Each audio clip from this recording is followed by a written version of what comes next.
I never expected the silence of a car ride to feel this loud. The road stretched endlessly ahead, golden light flickering through the trees, and yet all I could hear was the steady rhythm of her breath beside me. "Don't worry," she had said when we left the gas station. Her hand lingered on the steering wheel, rings glinting in the late sun. Then she glanced at me, too briefly, too carefully. "We have hours alone." Those words haven't stopped circling in my chest. She's not just anyone. She's my stepmother. Mid-40s, graceful in ways I don't have words for, like the way she holds herself even when tired, or how her laugh sounds like she doesn't let herself laugh enough. Her hair was pinned loosely, a few strands falling to frame her cheek. And when she drove, the sleeve of her blouse shifted back just enough to reveal the soft curve of her wrist. I tried not to stare. Tried not to think about the fact that every detail of her presence seemed amplified by the narrow space between us. The faint trace of her perfume mixed with the leather of the seats. Her elbow brushed mine when she reached to adjust the radio, and I forgot what air was supposed to feel like in my lungs. "So quiet back there," she said finally, eyes still on the road. The corner of her mouth curved in a half-smile, like she already knew I'd been watching her. "I was just thinking," I answered too quickly. My voice cracked on the last word. She tilted her head a little, not pushing, but not letting it go either. "About what?" I shook my head, tried to find something safe. "About how long this drive feels." Her laugh was soft, almost private, and it brushed against me more intimately than any touch. "Long drives do that. They stretch time, don't they?" The way she said it made me wonder what she was stretching time for. The road hummed beneath us, carrying us forward. My hands fidgeted with the hem of my shirt, while hers rested steady on the wheel, fingers tapping lightly to a song neither of us had really been listening to. I noticed the small things, the faint line near her wrist, the way her thumb moved in circles without her noticing, the way her eyes softened when they drifted from the windshield to me for just a second too long. I wanted to say something, anything, to break the weight of it. But my mouth stayed closed. Instead, she reached for the glove compartment, leaning across me without a thought. The warmth of her shoulder pressed against mine, her hair falling just close enough that I could smell the faint trace of lavender. My pulse thudded. She took out a map, unfolding it across her lap, the paper crinkling in the quiet. "Tell me where we are," she said, sliding it toward me. Her fingers brushed mine, not by accident, not entirely on purpose either. A soft contact that lasted one beat too long. I stared down at the map but couldn't read a single line. "Here," I muttered, pointing blindly. My hand trembled as it hovered above the page, close enough that I could feel the heat radiating from her skin. Her gaze lingered on me instead of the road. Calm, steady, unreadable. And then, a sharp sound broke through, the vibration of her phone on the dashboard. She reached for it slowly, her eyes never leaving mine until the very last second. The screen lit up. A name appeared. Her lips parted, but she didn't answer. The car kept moving, but the air between us stopped. Her phone screen glowed for only a second before she turned it face down on the dashboard. She didn't answer. The hum of the tires swallowed the silence that followed, but it wasn't enough to hide the way my chest tightened. "Not important," she said quietly. The words were too quick, too deliberate, and I caught the faint tremor in her voice. I wanted to ask who it was, but the question stuck in my throat. Instead, I looked out the window, pretending to follow the trees blurring past. My reflection stared back at me in the glass, lips pressed in, while beside me she seemed perfectly composed. It wasn't the first time I noticed this about her, how she carried her life like a locked box. People saw her as calm, in control, untouchable. But I'd lived close enough to see the cracks. The evenings when she'd sit with a glass of wine, staring at the TV without really watching. The way she lingered in the kitchen late at night, phone in hand, scrolling and sighing like someone waiting for a message that never came. She had been married once before my father. That much I knew. A quiet divorce that she rarely mentioned. And my father, he was often away, business trips stretched too long, leaving her to carry the house like a stage set for someone who rarely showed up. I didn't know what that loneliness felt like in her body, but I thought about it often. "You're too quiet again," she said suddenly, breaking through my thoughts. Her eyes flicked toward me, curious, maybe a little too curious. I forced a small laugh. "You like when I talk too much?" "Depends on what you're saying." Her lips curved at the edges, but it didn't reach her eyes. There it was again, the tug, the invitation wrapped in deflection. I shifted in my seat, trying to steady myself, but every part of me was aware of her nearness. The narrow space of the car magnified it, her perfume, her hand resting so close on the gearshift, her hair shifting when the wind slipped in through the half-open window. I adjusted the map in my lap, though it was already folded neatly. My thumb brushed against hers as I passed it back. She didn't move. For a moment too long, either of us did. "Careful," she murmured. Her voice was low, almost playful, but softer than before. The warning wasn't about the map. I turned toward her, but her gaze was fixed firmly on the road. Only the slight parting of her lips betrayed her. Something caught in my chest, a mixture of ache and pull. She was older, more certain, yet the weight of it seemed heavier for her than for me. The world would look at her differently, for daring to let someone my age close. People would whisper about the lines near her eyes, about what she wanted from a man barely grown. They wouldn't see her the way I did, not as someone grasping for youth, but as someone too alive to be left waiting in quiet rooms. I wondered if she thought about that every time she hesitated. "Do you miss him?" I asked suddenly. She flinched, just slightly. "Who?" "My dad." The words felt clumsy, out of place. "When he's gone so much." Her grip on the wheel tightened. "It's complicated." I nodded, but inside I felt the sting of her careful answer. It wasn't just complicated, it was lonely. I could hear it in the way her voice had thinned, how she swallowed before she spoke again.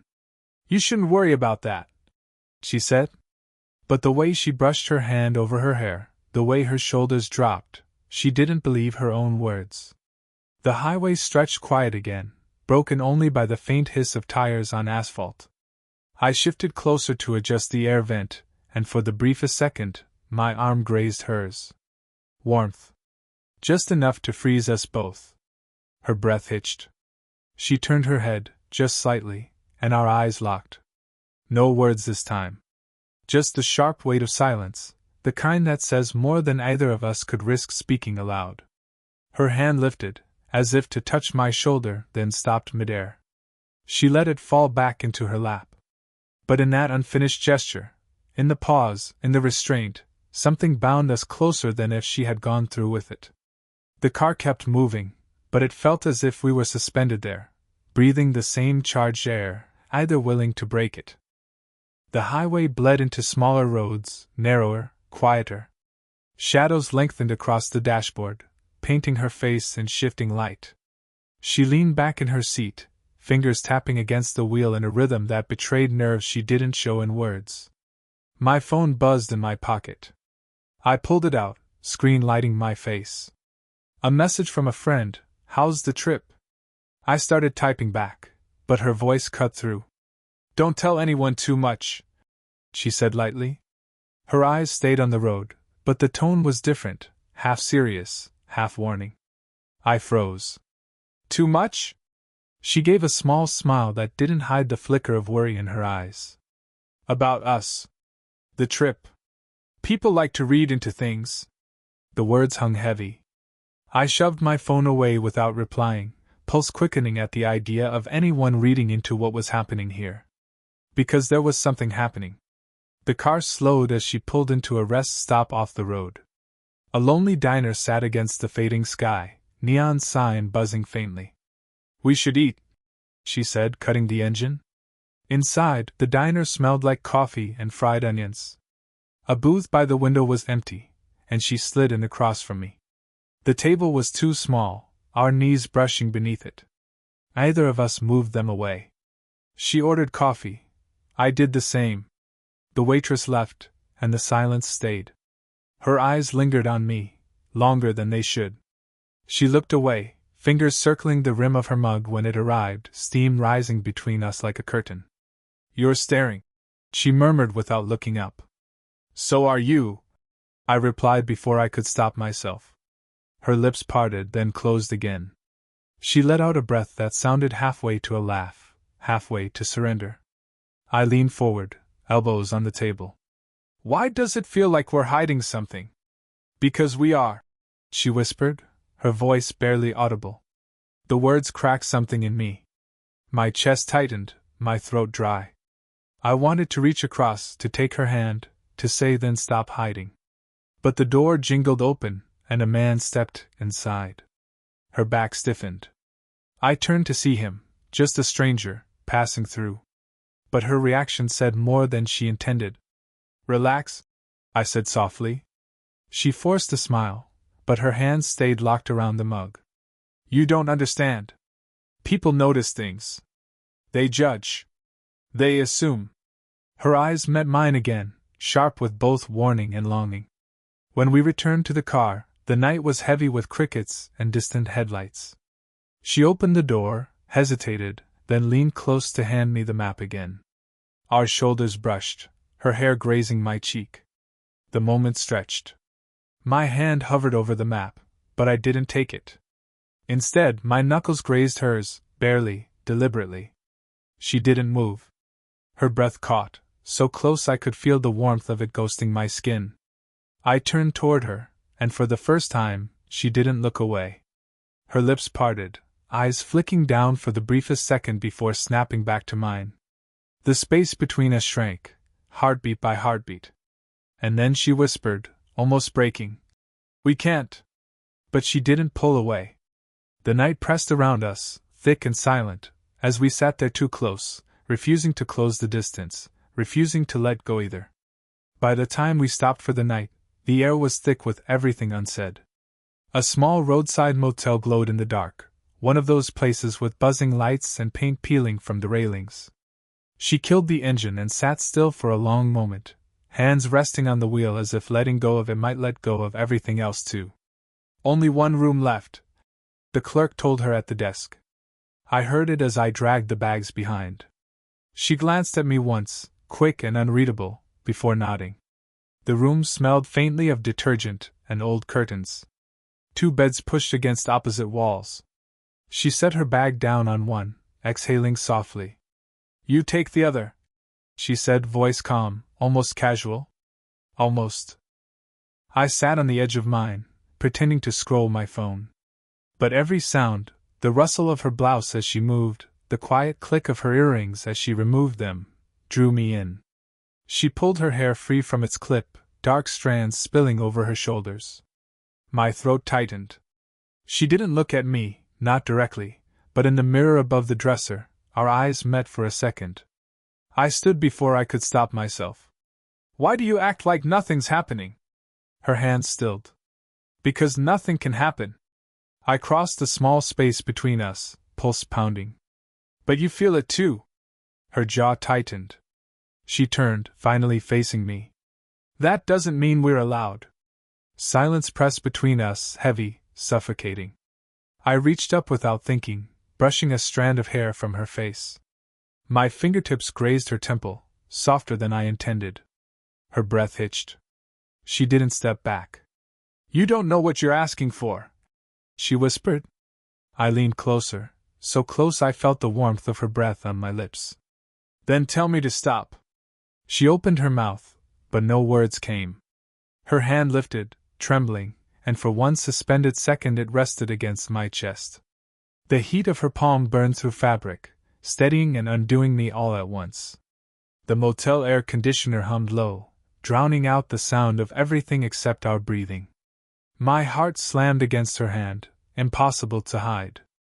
"Do you know how dangerous this is?" she said finally, voice breaking. "Do you know how much I don't care?" Her eyes closed, lashes brushing her cheeks. She swayed forward, almost leaning into me. Her forehead hovered inches from mine. My hand slid up, cupping the side of her neck, thumb brushing the hollow beneath her jaw. Her lips parted, and for the first time she didn't pull away. The world narrowed to that single moment, the warmth of her skin beneath my palm, the faint tremble in her fingers, the smell of lavender tangled with cheap motel soap. And then, a knock rattled the door. She froze. We both jerked back, hearts in our throats, the space between us ripped open by the sound. "Housekeeping!" a voice called, muffled through the wood. Her hand slipped from my chest. My own dropped uselessly to my side. We stood there, breathless, undone, still vibrating with everything that nearly happened. When the footsteps faded, she looked at me, eyes wide, raw, unguarded. And she whispered, not as a warning this time, but as a confession. "I don't think I can keep pretending." After the knock at the motel door, either of us slept easily. She lay in the opposite bed, back turned, while I stared at the ceiling fan slicing the darkness. The air conditioner hummed, carrying the faint scent of her shampoo across the room. Every time she shifted under the sheets, I felt it. I must have drifted off, because when I woke, the sky outside the curtains was gray. She was sitting on the edge of her bed, phone in hand, shoulders hunched. Her voice was low, sharp, almost breaking. "No, I told you I'm fine. Just don't ask again." A pause. "He doesn't need to know." My stomach tightened. She hung up quickly, shoving the phone face down on the nightstand. For a long moment she stayed still, hands pressed to her knees. "Who was that?" I asked before I could stop myself. She flinched, then turned, caught between defiance and something softer. "Your father." The words landed like a blow. I sat up slowly. "He called you?" She nodded. Her hair slipped forward, shadowing her face. "He wanted to check in. He doesn't usually, but this time, he did." There it was, the risk that had only lived in the abstract before. Now it had weight, teeth. He had reached through the phone, closer than either of us wanted to admit.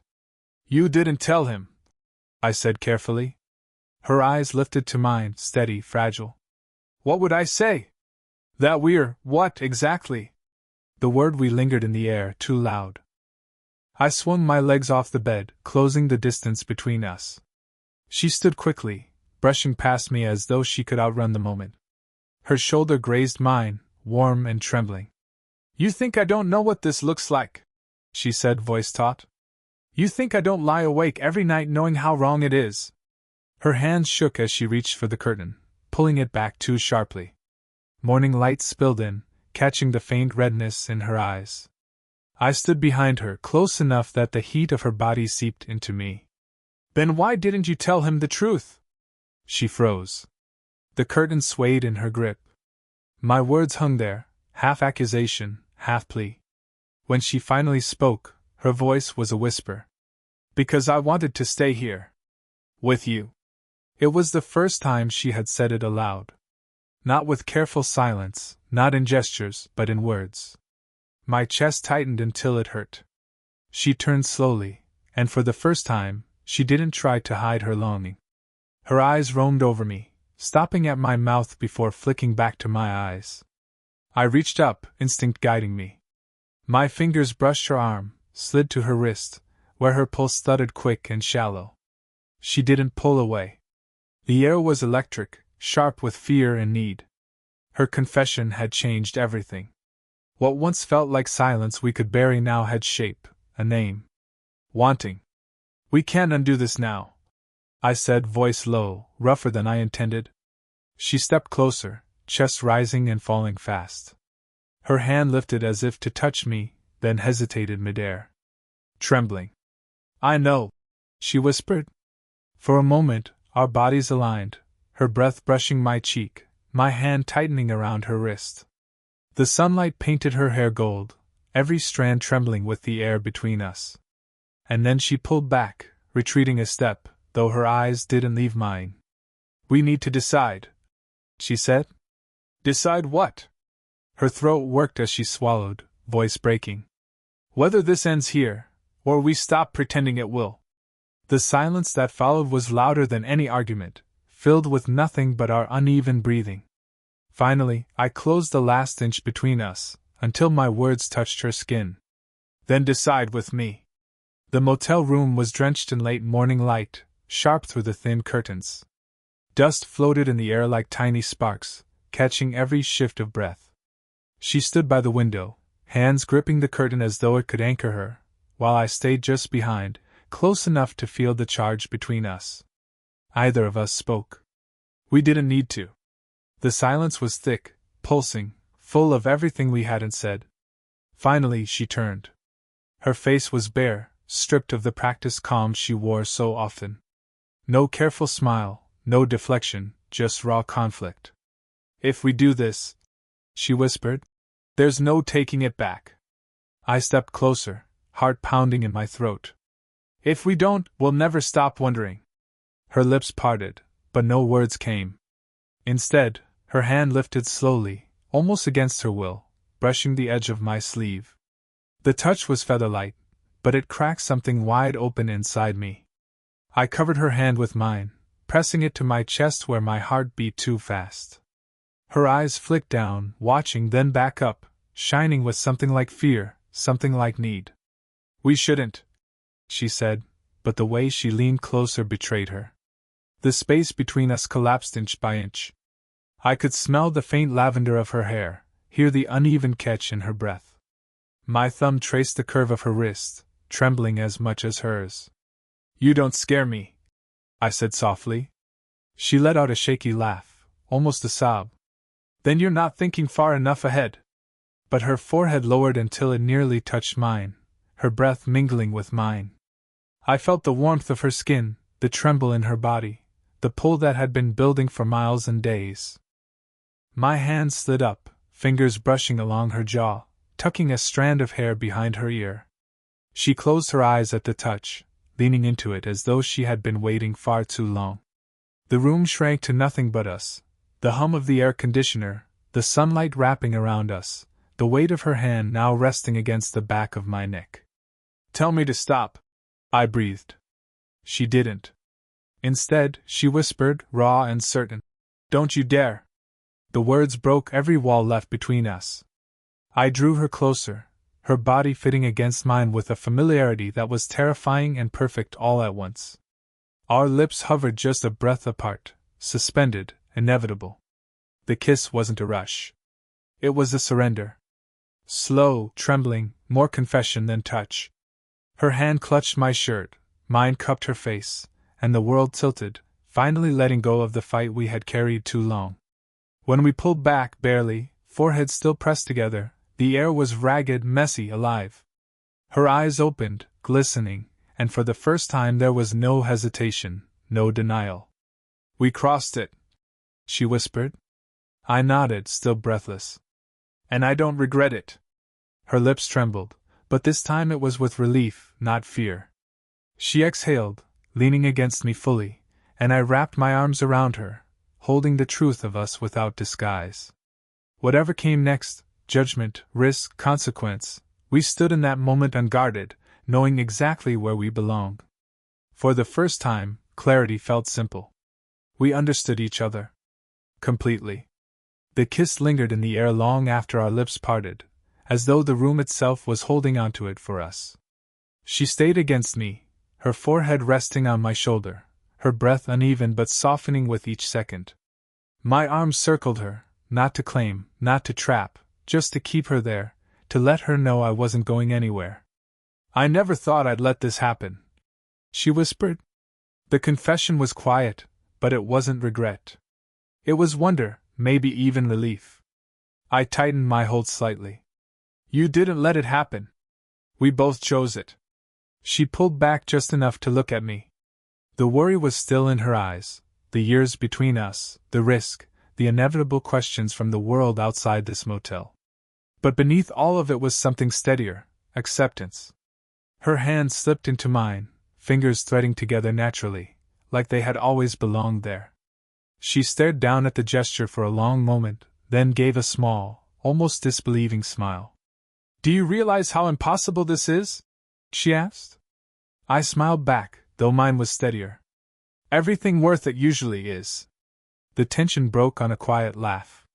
She shook her head, brushing her hair back, her cheeks flushed not with shame, but with a warmth I hadn't seen in her before. We sat on the edge of the bed, still holding hands, the silence now softer, no longer dangerous, just shared. I leaned close, pressing my lips gently to her temple. She closed her eyes, exhaling into the moment, and for the first time since this trip began, she didn't seem guarded.